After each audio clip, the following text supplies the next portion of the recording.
Okay, I know this sounds insane, but hear me out for just a minute.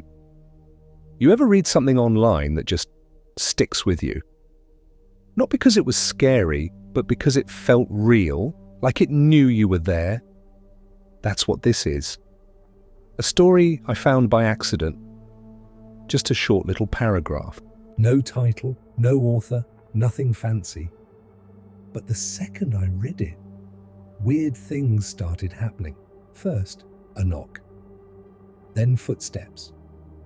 Then the dreams. I thought it was just in my head until I woke up with scratches on my arm. And now I think it's not just my story anymore, it's whoever reads it. So if you're watching this, she might already be on her way. Hey, if you're reading this, maybe you can help me out. I'm writing this for people to know the truth. The truth about the things we see in the dark. The truth about fear. I'm doing this here because I know people will see it and believe. Me. You have to. So please, before you click out of the page, listen to what I have to say. It all started last week, so I was looking through some scary stories, looking for some cheap scares and thrills. The night was my favorite time to read. When my imagination ran wild, that's when the scares are the best. After reading some subpar stories, I caught something that drew my attention. The story was simply labeled, "It's Found You." Wondering why a story would have such a simple name on it. I clicked and saw it was only a paragraph long, with what looked like gibberish filling up the rest of the page. I was reluctant to read what seemed like a disappointing story, but I did anyway. You have been found. Right now, it's probably knocking on the door. When I read that sentence, I could have sworn that I heard a knocking somewhere in the house. Just a coincidence, I told myself. The door slowly opens with a creak as it begins to descend down the stairs into your room. At that time, I heard a door slam shut and the sound of footsteps getting closer to my room. My heart started to pound as I waited for whatever thing laid beyond the door. I closed my eyes as I heard a voice. "Brandon, go to bed. It's 3 a.m. My dad had burst into my room, obviously very angry with me. Okay, I'll go to bed. Sorry. My dad closed my door and I crawled into bed, still very scared, and adrenaline fueled my mind. I started to drift off to sleep when suddenly I heard the knocking again. It was definitely louder than last time because I could clearly hear it. I waited for someone to go investigate it, see if someone else was at the door, but there was no movement. Only the damn knocking. I decided to get out and see who it was. I quietly walked upstairs, trying not to wake my dad. But before my cold, clammy hands could grip the doorknob, the knocking stopped. Nothing was making a noise, it was just complete silence. I walked back downstairs, very confused about this situation. I decided to go back to the bathroom, get some cold water on my face and clear my mind. I turned on the light, which blinded me for a second. I turned on the cold water and reached my hands into the flow. I splashed some cold water, which gave me a good jolt, shocking me awake. As I looked back up to the mirror, I swear I saw somebody standing right behind me. The hairs on the back of my neck stood up, and I quickly turned to face this unknown entity. But behind me was only an empty space. You're just imagining it. You're not insane, I told myself. But I still tried to wrap my brain around what I saw. I know it couldn't have been there, but it felt so real, like it was actually there. I shook it off and started to walk back to my bedroom. All of a sudden, I got that feeling again, like something was watching me. I quickly turned again, only to see that blackness was behind me. I turned back around, only to have that same feeling, only it was more intense. I ran, bumping my legs into anything that I couldn't see, but it didn't matter. I just wanted to get into bed. As soon as I got in my room, I shut the door behind me and leaped into bed, and pulled the covers over my head like a scared child. That's how I felt. I felt like when I was 6 and believed there were monsters in my closet. I felt safe under. My covers, like a protective barrier, had been placed around me, keeping me safe from whatever ungodly things haunted me. I started to drift off to sleep and I began to dream. The dream is fuzzy, but I remember that I was playing in a concert and everyone was cheering for the band. I think it was going well until I looked in the crowd and saw that figure again, far away in the crowd, probably in the back.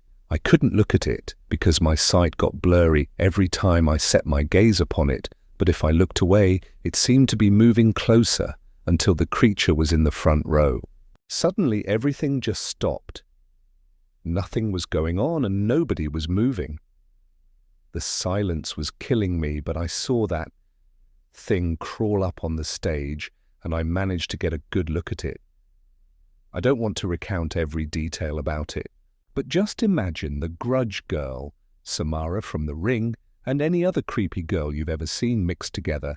Add in some enhanced teeth and nails, and you've pretty much got it. I backed up to the edge of the stage, only to see that a vast nothingness waited below. The creature approached, ever so slowly, as if it was taking its time intentionally to drag things out and make it more terrifying. I tried to wake, tell myself it was only a dream, but nothing was working. I pinched myself over and over, harder and harder again, until blood was coming out of my arms, but nothing was working. I suddenly decided that a descent into the abyss was better than whatever that monster had in store for me, so I turned and jumped into the darkness. My head suddenly popped off my pillow and I was back in my room. I was sweating profusely and I was breathing heavily. I flicked on the lamp next to me and checked the time on my clock.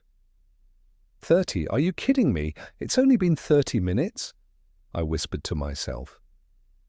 How could it have been that long, when it feels like it's been 5 hours? I turned off my lamp and tried to go back to sleep. I pulled the covers over my head and I slowly closed my eyes and drifted off to sleep again. Found you. My eyes flew open and I sat up, looking around my empty room. My heart was beating fast, like at any moment it was about to explode with pure fear. Every noise in the house was intensified, and everything I saw was twisted and contorted into horrible things. I felt like I was going insane. I just wanted to lay there and scream until my lungs gave out. I started to fall into unconsciousness, and I saw that creature faintly before I passed out. I woke up in my bed again and I tried to move my hands, but they wouldn't budge. I tried the same with my legs, but the same thing happened. I tried to yell for help, but nothing was coming out. I looked in the mirror across from me and saw my mouth was sewn shut. I thrashed around violently, trying to move even an inch, but nothing was working. I closed my eyes and opened them, and I was face to face with the entity again. She didn't say anything, instead just looked at me like she was observing me. If my lips could move, I would be swearing more than a drunk man. She walked over to my side and held my hand almost longingly. I started to relax for a second, hoping that maybe this creature wasn't aggressive. Maybe it just wanted to have a friend.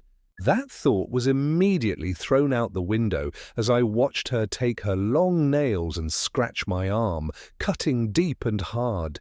I wanted to scream, just to scream, but I couldn't. I almost wanted to cry as she took my finger and ripped it right off.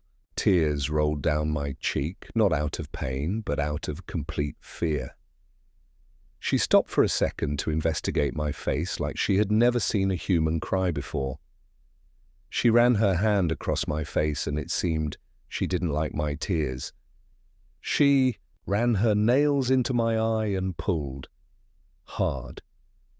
I felt everything, and I watched my vision get taken from my left eye. I started to have trouble keeping myself from falling unconscious again, and I couldn't hold on anymore. She whispered in my ear quietly, "I'll always find you." I woke up again, early in the morning. All my sheets were soaked with sweat, and my pillows were strewn across my room. I looked at my clock and read the time, 8:30. I breathed a sigh of relief and got out of bed. I decided that I was going to read the rest of that story anyway, so I got back on the computer and looked up the story, determined to finish it. It read as follows: "You've been found. It's probably knocking on the door." The door slowly opens with a creak as it begins to descend down the stairs into your room. You'll try to convince yourself it's all a dream, but it'll be real when you wake. Up again. I looked down at my arm again to see that there were gash marks, ones that were similar to the ones she gave me. And when you think it's safe to dream again, she'll be there, she'll be watching. I got that feeling again. So to all who read this, your fate has been sealed, and you are hers forever. I'm sorry. I got up and turned off the computer, disgusted with this person, and turned to go outside and found myself face to face with her again. Except this wasn't a dream, this was all real, and I knew that whatever she did to me would last forever. She whispered in my ear, "Found." You